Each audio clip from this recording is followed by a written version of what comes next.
Hello बच्चों, अभी हम लोग सीखने वाले हैं ट्रिग्नोमेट्री का सारा फॉर्मूला जो एग्जाम के लिए भी आया है, ध्यान रहे। और बिना फॉर्मूला का आप ट्रिग्नोमेट्री सॉल्व नहीं कर सकते, इसीलिए वीडियो को पूरा देखिए और समझिए। एक फॉर्मूला से हम लोग 4-5 फॉर्मूला कैसे बना सकते हैं वो देखिए। जो बुद्ध भी आई, अगर आप फॉर्मूला से सीख जाते हैं ना तो कभी भी आपको ट्रिग्नोमेट्री सॉल्व करने में कोई समस्या होगा ही नहीं। इसलिए ध्यान से देखो और लास्ट तक देखना, ठीक है। देखो जरा, पहला फॉर्मूला क्या हमारे पास है, sin square theta plus cos square theta equal to 1 होता है, जानते हैं ना 1 होता है। लेकिन अब देखो इससे हम लोग कितना फॉर्मूला बना सकते हैं, 1 2 3 4 बना सकते हैं, ठीक है। देखो ध्यान से क्या करेंगे पहले हम लोग, ये तो हमारा हो गया मेन फॉर्मूला, ठीक है। इससे हम लोग क्या कर सकते हैं, देखिए sin square theta equal to 1 minus cos square theta, ये होता है, ये हो गया।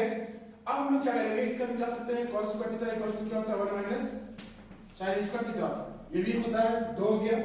अब हम लोग इसके बाद और भी कुछ कर सकते हैं, देखिए क्या कर सकते हैं, इस तरह से sin theta equal to 1 minus cos square under root, यही फॉर्मूला हो जाए, सब के सब काम आता है, ठीक है।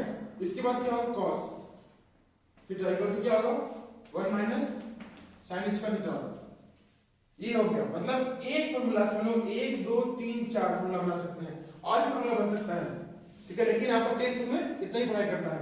अगर देखो एक होता है कि हमारे पास 1 plus tan square theta equal to क्या होता है sec स्क्वायर थीटा होता है। इससे हम लोग ना 3-4 फॉर्मूला बना सकते हैं। देखो किस बनाएंगे, 1 plus tan square theta equal to sec theta, ये जो है ना अलग जाएगा रूट, एक हो गया। अब हम लोग क्या कर सकते हैं, देखो 1 equal to sec square theta minus tan square theta, ये बन सकता है।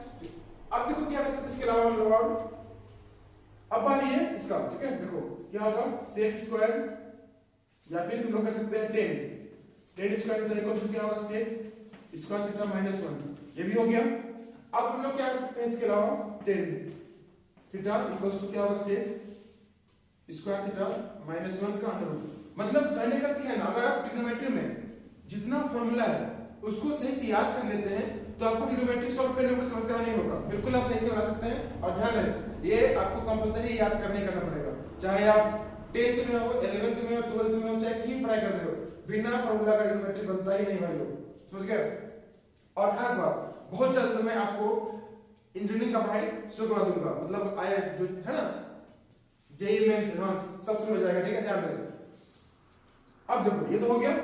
अब हम लोग क्या करते हैं, एक और काम करते हैं जो फॉर्मूला में जरूरी है, 1 प्लस cot स्क्वायर क्या होता है, देखो 1 प्लस cot स्क्वायर थीटा क्या होता है cosec स्क्वायर थीटा होता है, समझ गए। इससे देखिए हम लोग कितना बना सकते हैं फॉर्मूला, कितना होगा 1 प्लस cot स्क्वायर थीटा लगा के रूट, यहां पर क्या होगा cosec थीटा हो जाएगा। मतलब जो है ना इसके अलावा ये हो सकता है, ये सब काम आता है। इसके बाद क्या होगा, ये तो हो गया। अब हम लोग इसमें कर सकते हैं क्या, 1 equals to cosec square theta minus cot square theta, ये हो गया 2 पीस। और भी कर सकते हैं हम इसमें, क्या होगा देखिए cot square theta equals to क्या cosec थीटा माइनस 1, ये हो गया। और कर सकते हैं इसमें लोग क्या, देखिए cot थीटा इक्वल्स टू क्या होगा under root cosec theta minus 1।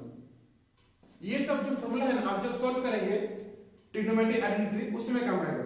इसके अलावा और एक फॉर्मूला होता है, ठीक है, जो मैं बता रहा हूं आपको। जैसे कि इसमें आप बनाए, ये तो हो गया बेसिक फॉर्मूला। एक होता है क्या, देखिए इस तरह का साइन है ना, साइन थीटा इक्वल टू क्या होता है 1 बाय cosec, cosec होता है इसका जस्ट रेसिप्रोकल। इसके बाद हम लोग करते हैं cos, इसका क्या होगा 1 बाय sec है ना, ये हो जाता है 10, क्या हो जाएगा 1 बाय cot, ये सब काम आता है। इसके बाद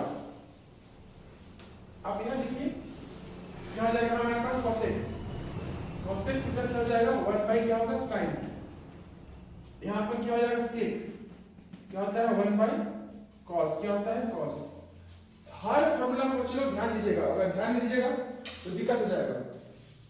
अब क्या है cot क्या होता है 1 बाय 10 होता है। अब इसके बाद और फॉर्मूला हमारे पास क्या है, ये तो हो गया। एक होता है हमारे पास sin theta by cos theta क्या होता है 10, समझ गए, 10 फॉर्मूला वो। अब हम लोग इसमें क्या करेंगे cot है ना, cot का क्या होता है cos बाय sin, ये हो गया। अब हम लोग और बताता हूं, ठीक है, ध्यान रखें, जब हम लोग दो ट्रिग्नोमेट्री का जो होता है ना रेशियो, अगर दोनों आपस में जो रेसिप्रोकल हो तो उस दोनों का प्रोडक्ट क्या आता है, 1 आता है। समझ गए? बताता हूं कैसे। देखो जैसे कि sin cosec आपस में दोनों एक दूसरे का क्या है, रेसिप्रोकल है, तो इसमें ये हो सकता है, इस तरह से हम लोग कर सकते हैं इसको। देखो इसमें होगा हमारे पास sin theta multiply cosec theta equal to 1 हो जाएगा। अब कैसे होगा, जब आप उसको पुट कीजिएगा ना तो कंफर्मेटली 1 ही आएगा, इसीलिए है ना, ध्यान रहे जो मैं बताता हूं ध्यान से सीखिए, समझ में आया? तो इसमें हम लोग ऐसे हो सकता है cos थीटा है ना multiply sec theta equal to 1 आएगा, tan theta multiply cot equal to 1 आएगा। मतलब कुछ चीजें ऐसी है ना जो आपको जानना ही जानना है, बहुत जरूरी है। जितना मैंने बताया फॉर्मूला अगर आप सीख लेते हैं तो कंफर्म है कि आपका ट्रिग्नोमेट्रिक आइडेंटिटी जो है ना वो 100% की बनी जाएगा, ठीक है। इसीलिए जो बताता हूं, जो मैं पढ़ाता हूं, ध्यान देना, और कर सकता हूं ना जितना तरह का मैं बताता हूं 100% मेरे वीडियो में आपको फालतू बात नहीं मिलेगा, जो काम का है मिलेगा। और ध्यान रहे बच्चों, अच्छे से पढ़ाई कीजिए, मस्त रहिए और 10 और पढ़ते रहिए मेरे साथ, समझ गए? एकदम टाइम पास नहीं करोगे, एग्जाम सामने है, समझ गए?